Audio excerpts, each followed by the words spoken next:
Alors, bonjour les gars, ça faisait un moment que j'avais pas fait de vidéo. Donc là, je sens que c'est un bon moment pour vous en faire une parce que je sens qu'il y a quelques actifs crypto qui ont le vent en poupe et qui vont nous refaire encore une petite accélération. Alors nous allons commencer naturellement par ICRP puisque c'est cette chaîne quand même principalement dédiée à ICRP. Donc parce que moi c'est ma crypto que j'aime beaucoup. Donc après, je commence par ça. Et ensuite, on va voir Bitcoin et le reste. Alors ici, on va utiliser une stratégie de 4 mois mobile, mais avec des points d'entrée basés sur le pullback. On va pas utiliser des points d'entrée basés sur le breakout comme je vous montrais dans les autres stratégies, mais on va utiliser des points d'entrée basés sur le breakout. Donc, nous allons avoir besoin de notre moyenne mobile à 320 périodes, donc long terme. Ensuite, notre moyenne mobile à 80 périodes. Donc, ce que nous allons tirer, en fait, comme information de ces deux moyennes mobiles, c'est que lorsque les deux se croisent, la tendance est haussière. Lorsque les deux se croisent à la baisse, la tendance est baissière, haussière, à la hausse, baissière, haussière. Donc, ça, c'est la base. OK? Donc, ça, c'est l'information qu'on veut. Ensuite, la deuxième information qu'on cherche, c'est le retest de la 80 période au moins. Donc, les prix doivent revenir, après le crossover, les prix doivent revenir tester la moyenne de la 80 période. Donc, quand ça reteste, on suppose qu'on a un pullback valide. OK? Donc, c'est un pullback assez profond. Donc, on laisse les prix après le crossover partir, on attend le pullback. Ici, pullback. Ça, c'est deuxième information. Première information, crossover. Deuxième information, pullback qui est confirmé par le retest de la moyenne mobile à 80 périodes. La troisième chose qu'on va faire, c'est point d'entrée. Point d'entrée, on va utiliser notre moyenne mobile à 20 périodes, qui est celle-ci, OK, la zone, et notre moyenne mobile à 5 périodes. Donc, après le retest de la 80, on attend le crossover c'est-à-dire le croisement haussier de ces deux-là, puisque la tendance est haussière, ça veut dire que le croisement haussier doit se faire dans le sens de la tendance. De ces deux petites moyennes mobiles, ça veut dire point d'entrée. Point d'entrée, troisième information, OK? Donc, lorsqu'on a troisième information, point d'entrée, là, il faut mettre stop loss. Stop loss, vous avez plusieurs cas de figure. Moi, je vous déconseille totalement de mettre le stop loss juste en dessous là, parce qu'en fait, vous êtes dans un pullback. Si vous prenez, par exemple, le croisement de ces deux petites moyennes mobiles, vous avez le croisement là, n'est-ce pas? Tout ça, c'est ce qu'il y a eu comme hausse. Et ici, il y a pullback, OK, n'est-ce pas? Mais le pullback peut continuer jusqu'à ce niveau.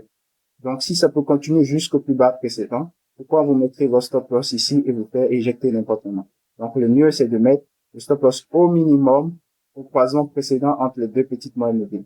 Ce sont ces croisements-là qui dessinent généralement la tendance. Comme vous voyez, un croisement, et là, là. Donc, ce qui fait que vous mettez votre stop loss au moins ici.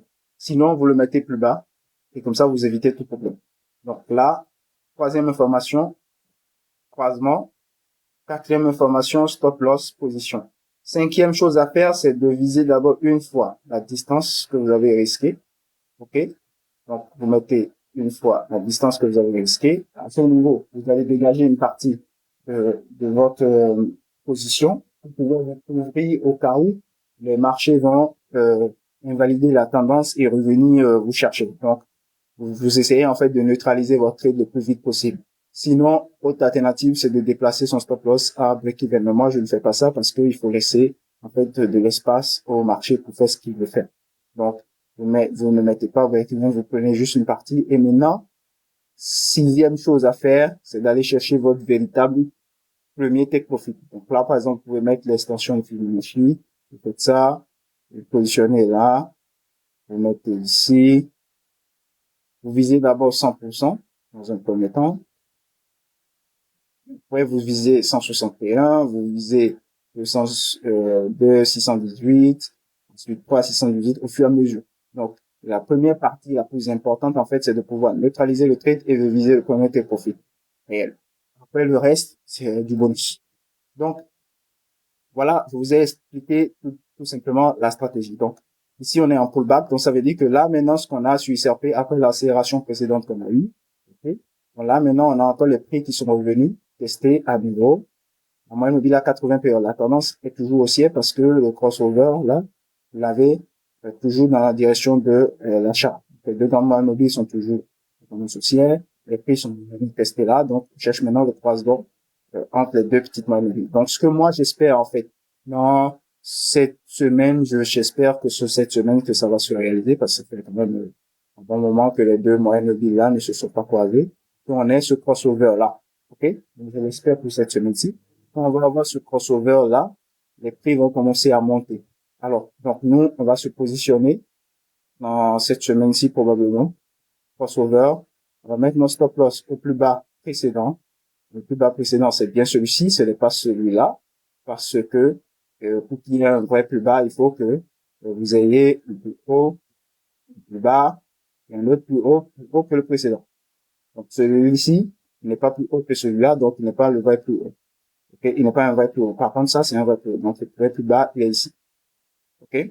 Donc vous mettez votre stop loss là, vous entrez dans le creux, vous visez une fois la distance, dans un premier temps. Ensuite, vous allez chercher, par exemple, le sommet où vous allez utiliser les extensions de Fibonacci pour déterminer le reste. Ok?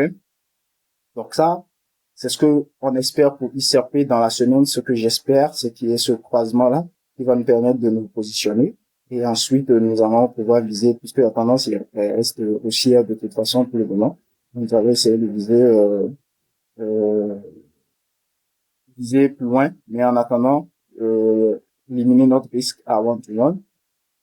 Donc, ça fait dans la zone des 0,60, on va éliminer notre risque et ensuite, on va essayer de chercher plus loin. Donc, ici, après, j'espère vivement qu'il y aura ce croisement-là cette semaine-ci. Ça allait quand même plus chaud. Donc, c'est ce que j'espère. Alors, je vais utiliser tout de suite un autre actif qui sera Bitcoin, naturellement. Donc, on va faire le même procédé avec Bitcoin. On aura, on aura ici crossover, OK? Test de la 80 périodes. Donc, crossover ici, ça veut dire tendance haussière. Test de la 80 périodes, ça veut dire pullback. Troisième chose à faire, crossover. Là, OK, on a eu le premier crossover ici.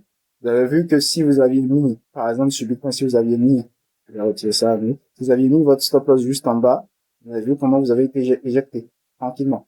Donc, et donc, c'est pour ça que moi, je dis toujours, mettez le stop loss au plus précédent, comme ça, vous vous protégez. Parce que toute cette zone-là, le marché a le droit de faire le pullback dans ce rectangle-là. Ce rectangle qui est dessiné par, ça. OK? Ça, bon, c'est pas un rectangle, hein, mais bon, vous voyez ce que je veux dire. En tout cas, cette box-là, le marché a le droit de venir jusqu'ici. Ça ne sert à rien de mettre des stop loss serrés dans cette zone, parce que vous pouvez vous éjecter, parce que le vrai plus bas, le vrai support, il est ici. Tout ça, si vous mettez des stop loss là, c'est que vous prenez du risque inutile. Si vous entrez, vous pouvez entrer, mais toujours mettre le stop loss ici. C'est pour ça que vous entrez dans les pullbacks. C'est pour mettre le stop loss ici. Alors que si vous entrez dans le breakout, c'est que ça veut dire que si vous entrez au breakout, donc ici par exemple, ça veut dire que en fait le marché il a validé tout ça et donc il vous a donné le vrai nouveau plus bas. Donc là pour un breakout, vous pouvez mettre le stop loss là parce qu'il a déjà fait il a déjà fait tout le scénario. Mais pour un pullback, son support précédent il est ici parce que c'est ici qu'il a fait ce niveau que vous cherchez. Hein? Donc, le plus bas se trouve un peu plus haut, donc c'est un plus bas valide. Donc ici, le plus bas qui se trouve en deux plus haut, c'est un plus bas valide. Mais ici, ce plus bas que vous mettez ici, où est son plus haut? Si vous mettez le stop loss ici, où est son plus haut précédent? Donc, vous prenez du risque inutile, donc il faut le mettre là. OK? Donc, dans un militant, alors, je vais tout de suite retirer les chartes, hein. Donc, on a testé ici, on a eu une entrée ici sur Bitcoin précédemment. Là, on a retesté à nouveau, on va mettre, et là, le Bitcoin, par contre, ils vont me donner un petit signal. Là, je peux prendre un petit risque sur Bitcoin. Bon, moi, je n'achète plus du Bitcoin. Euh, voici, là, Bitcoin, lui, par contre, il a donné un signal. Voilà, tranquille. Là, vous mettez le stop loss là, ok, parce que ça, c'est le précédent plus bas valide, ou bien si vous avez pas peur de tout ça, vous mettez ça ici, carrément, puis, vous ne passez pas la tête, quoi. Mais une chose est sûre, vous utilisez une fois la distance avant de sortir au moins la moitié de la position, et vous allez, moi, voilà, je vais vous dire ce que moi je vois sur le point depuis, l'ancien point d'entrée, ok. je vois. Normalement, moi, je vois le Bitcoin dans la zone de 40 000. Ensuite, dans la zone des 50 000. Mais n'oubliez pas une chose, c'est que ce que je vous dis ici, c'est par rapport aux moyennes mobiles que je considère. Donc, ici, on a considéré la moyenne mobile 320 et 80 jours pour nous indiquer la tendance. Mais si vous considérez d'autres moyennes mobiles, vous ne verrez pas la même tendance. Par exemple, un exemple tout simple, c'est que si je vous mets la moyenne mobile à 1280 jours, vous allez voir ici que la 320 est passée en dessous de la 1280. Et donc, ça veut dire que dans ce cas de figure-là, sur un horizon de temps encore plus lointain, la tendance est plutôt baissière, elle n'est pas haussière. Donc, c'est pour ça que vous voyez dans cette zone-là, il y a beaucoup de difficultés pour le point de monter parce que ici, vous avez euh, la grande zone de conflit, en fait, entre la 1280 et la 320. Il y a une grande zone de conflit ici. C'est pour ça que Bitcoin, il va, il revient, il va, il revient. Parce que la 1280 dit que ça doit aller vers le bas et la 320 dit ça doit aller vers le haut. Donc les deux sont en train de s'affronter à ce niveau jusqu'à ce que ça se décide. Donc euh, ça dépendra de quel moyen de vie vous considérez. Donc si vous considérez la 1280, vous devez normalement chercher à le positionner dans le sens de 1280, pas dans le sens de 320. Si vous considérez 320, c'est que vous devez aller avec les gars qui sont sur 320 jours. Ainsi de suite. Donc, vous voyez, c'est pour ça que tout dépend de ce que vous considérez comme horizon de temps. Alors, je supprime le 280. Bitcoin, comme j'ai dit, il m'a donné un petit signal ici. Et ça, c'est passé cette semaine-ci. Je crois que c'était le 16 ou le 15. Et donc là, normalement, on espère encore une petite pause sur le Bitcoin. OK? Donc, tendance haussière sur Bitcoin. Tant que les deux restent à l'achat, tendance haussière sur Bitcoin. Alors, nous irons sur Ethereum. Nous allons faire la même chose avec Ethereum.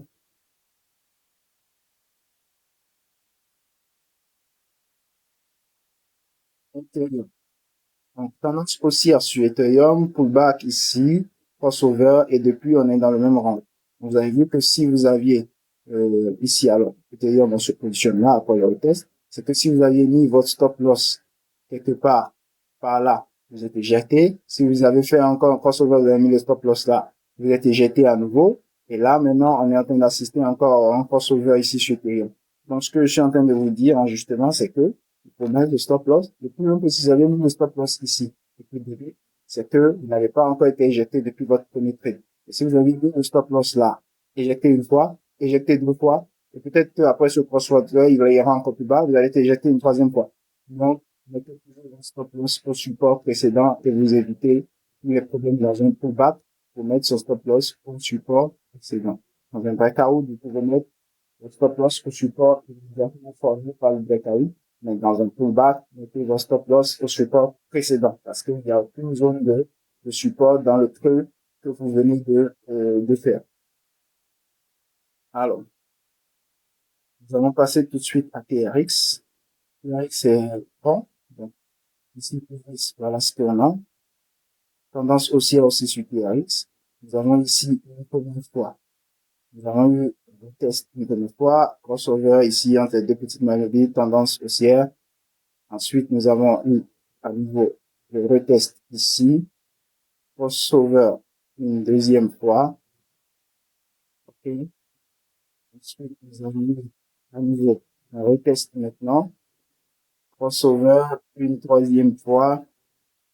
Et c'est un peu monté. Donc, il y a une tendance aussi, à chaque fois qu'il y a le pullback, on met le stop loss. Le pullback, ça veut dire que si j'entre ici, là, comme je vous ai montré, le stop loss, il doit être au pullback précédent. Donc, le stop loss, il doit être au minimum ici. OK? Il doit être au minimum ici. Et là, quand j'entre là, le stop loss, il est là. Parce que je suis entré dans le creux. Si j'entre au breakout, le stop loss, il peut être là. Et si j'entre dans le creux, le stop loss, il est là. OK? Donc, ça ne sert à rien de mettre ça là et de risquer de se faire prendre des stop loss non stop. Alors, on va aller sur XLM. XLM, le petit frère de ICP. Donc ici, nous avons la tendance haussière qui a commencé à la fin du concert. On a eu crossover là. Donc, quand il y a crossover, une chose avec les monétaires, quand il y a crossover comme ça, il faut jamais entrer le crossover, il faut toujours attendre le pullback. Donc, le pullback est arrivé parce que les prix vont toujours venir chercher au minimum un tout petit de minimum. Là, vous avez pullback qui est arrivé ici, ok. Ensuite, crossover. Crossover. Moi, je me suis positionné sur XLM jusqu'à la semaine passée. Voilà. Là, loss. Oui. Excellent. Hein? Fois cette distance. Ensuite, on va chercher le trait. XLM. On va chercher avec les extensions de Fibonacci. Le précédent. 100%. Ils sont pas ici. Alors, on doit arriver à 0,23. Ensuite, maintenant, on va chercher 0,30, 0,43. Donc, essayez de ne pas prendre trop de risques avec vos stop loss. Essayez de les avoir un peu plus larges et c'est tout. Alors, IOTA. IOTA, tendance baissière. Tant que les deux ne se croisent pas à la hausse, tendance baissière. Vous avez vu à quel point la moyenne mobile de 80 périodes a tenu la tendance. C'est-à-dire, à chaque fois, on vient taper, il nous renvoie vers le bas. On tape, il nous renvoie vers le bas. On tape, il nous renvoie vers le bas. Et donc là, on n'a jamais eu le crossover, ici. Donc la tendance n'a jamais changé, en fait. On est toujours en tendance baissière. Et là, même, qu'est-ce qu'on a encore? Il tape et il continue encore vers le bas. J'espère juste que ça va s'arrêter et qu'on va avoir le crossover. Comme ça, on commencer à chercher des positions aussi. Pour le moment, ça nous indique que la tendance est totalement baissière. Regardez, on était ici depuis 2,57 là. Il y a le crossover ici, la banque publique. Ensuite, on a refait le crossover. OK. Là, quand il a commencé à nous voir descendre là, depuis là, il n'y a rien. Tous ceux qui seraient positionnés à l'achat, eh bien, ils vont se faire avoir n'importe comment. Voilà. Ça, c'est pour Toyota. Il n'y a rien pour le moment. Alors, à Dakar, c'est pareil, hein, Toyota. Depuis, le marché n'arrête pas de renvoyer les plus bas. Tant qu'il y aura pas ce crossover, haussier là, et que la tendance change, il n'y a rien à faire ici. Enfin, tout simplement. Dogecoin, il y avait eu, il y a quelques, au début de l'année, il y avait eu ce crossover, on est en train d'aller vers le haut, ok. Ça n'a pas marché, maintenant on a le crossover en sens baissier, là, à chaque fois qu'il tape, il envoie vers le bas. Donc là, tant que ça ne va pas avoir le crossover à l'achat, c'est mort. Alors, Shiba. Shiba, ici aussi, pareil, tendance baissière. Ça, c'est visuel. Crossover, c'est-à-dire Death Cross. Crossover, donc Death Cross, ça veut dire crossover en sens baissier. Golden Cross, ça veut dire crossover en sens haussier. Donc là, pape, tendance baissière. Il n'y a rien. OK?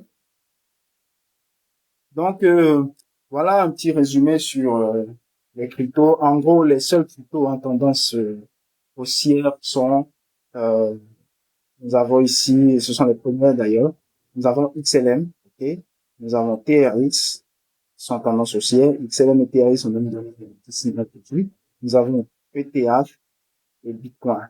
Bitcoin a donné un signal donc cette semaine, et nous avons ICRP aussi qui a le plus grand potentiel de, de gain parmi toutes avec XLM. Donc voilà pour les cryptos qui sont en tendance aussi dans ma liste à moi bien sûr. Euh, pour l'essentiel c'est ça. Alors, donc je vous remercie pour cette petite vidéo rapide parce que bon, ça était moment j'étais beaucoup plus occupé par votre business donc je n'avais pas tout le temps pour faire ces vidéos-là pour vous montrer ce qui se passe mais là je vois qu'il y a une opportunité qui arrive cette semaine-ci sur ICRP. Donc, il fallait que je vous fasse ça pour vous payer la mallette. Je vais essayer de faire aussi une vidéo sur les options qui sont dans la liste. Et comme ça, on va avoir une idée claire de là où les actions sont par rapport à mes dernières vidéos. Et puis, voilà. Ceux qui trouveraient ça intéressant, c'est un truc dans le commentaire là pour voir si aussi vous avez d'autres articles que vous aimeriez que j'analyse rapidement, je le ferai. Et normalement, avec les stratégies que vous partagez, normalement, vous devez être capable par vous-même aussi de réaliser par vous-même, de tirer des conclusions et des témoins alors, sur ce, je vous remercie et je vous souhaite une bonne journée. Ciao.